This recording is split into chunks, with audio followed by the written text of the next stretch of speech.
नमस्कार दोस्तों। देखिए, जब हम पैदा होते हैं, जब बड़े होते हैं तो हमारा शक्ल पर हमारा कंट्रोल नहीं होता कि किस तरह का मेरा रंग रूप होगा, किस तरह का मेरा चेहरा होगा, किस तरह की आँखें होंगी, ये इस पर हमारा कंट्रोल नहीं होता है। पर जब हम बड़े होते हैं धीरे-धीरे, ठीक है?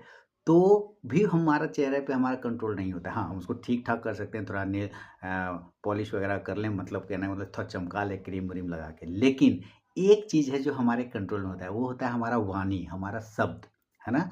हम शब्द किस तरह का चुन सकते हैं सामने वालों के लिए, हम शब्द बोली किस तरह का बोल सकते हैं सामने वालों के लिए, अपने पहचान वालों के लिए, जो हमसे मिलते हैं, जो हमें जानते हैं, जो हमसे बात करते हैं, हमारे आस पड़ोस इधर उधर जो भी हों, है ना? किसी को कुछ बोल रहे हैं, किसी के बारे में कुछ लिख रहे हैं, तो किस तरह के शब्दों का हम चयन करते हैं, किस तरह का वर्ड हम यूज़ करते हैं, ये हमारे कंट्रोल में हमेशा होता है। क्योंकि यही शब्द, यही वाणी आपको भात भी खिलाता है, और यही वाणी, यही शब्द आपको लात भी खिलाता है।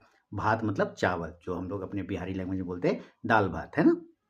तो यही शब्द आपको भात भी खिलाने का ताकत रखता है, और यही शब्द आपको लात भी खिलाने का ताकत रखता है। यानी ऊट-पटांग बोलिएगा तो लात भी लग जाता है। तो शब्द कैसा हम चुन सकते हैं, ये हमारे कंट्रोल में होता है। शक्ल पर हमारा कंट्रोल नहीं होता है कि हम कैसा शक्ल लेके पैदा होंगे, है ना?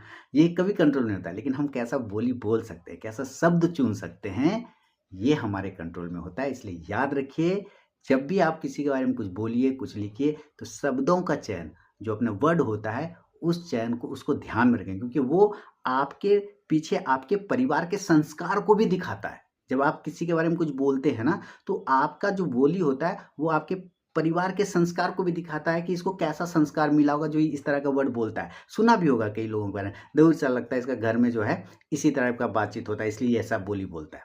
सुना होगा आपने। तो ये शब्द ना सिर्फ़ आपका परिचय नहीं होता है, बल्कि आपके पूरे परिवार के संस्कार के परिचय को दिखाता है। इसलिए जब भी बोलिए सोच समझ के बोलिए, शब्दों का चयन, जो वर्ड आप चुनते हैं, उस पर ख़ास ध्यान दीजिए। किसी के बारे में बोल रहे हैं तो, किसी के बारे में कुछ लिख रहे हैं तो। क्योंकि फिर से बोलता हूँ, यही शब्द, यही वाणी आपको भात भी खिला सकता है और आपको लात भी खिला सकता है। तो इसका ध्यान रखें। बहुत-बहुत धन्यवाद।